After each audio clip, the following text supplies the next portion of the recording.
I put the key in the door. It was open, so it did like that. Shanae Porter says when she arrived home at her Briar Creek apartment Tuesday morning, she walked into a nightmare. What's up, girl? Was it you? Yeah, that's my apartment. Two men she did not know lounging in her home, eating her food, wearing her ex-boyfriend's clothes. She says one of them even took a shower. A neighbor's doorbell cam shows two strange men the night before twisting doorknobs in the breezeway. Shanae says her door was locked, but somehow they got in. And when Shanae came home, the young mom was terrified. I just looked at him and I said, "Who are you?"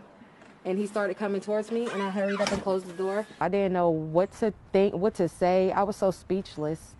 I never seen anything like this before. Emotions took a new turn when Raleigh police respond to Shanae's call to 911. Officers question the intruders. Shanae and her neighbors angered and confused on what they see as a lack of urgency from police. The suspects in her apartment were both white. Shanae calls it a double standard. If I was a white woman and I called and said it was two black intruders in my house, I feel like they would have had them out my house immediately. Do you know your apartment number? Yeah, I'm Shady. This is You know my your number. I want you to tell me what the apartment number is. Man, arrest them now. Are they still sitting? They're in my house. She's a victim, and I want to see it treated like a victim situation. There is a foreign man in her home. That's why we had him detained in there. You have to understand, there's actually two of them in there.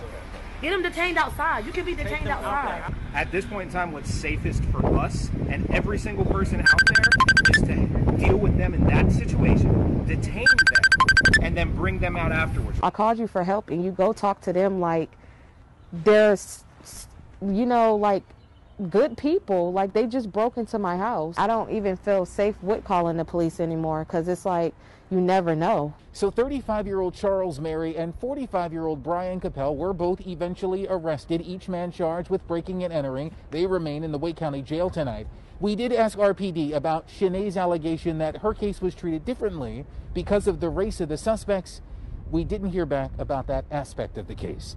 In Raleigh, I'm Joel Brown, ABC 11 Eyewitness.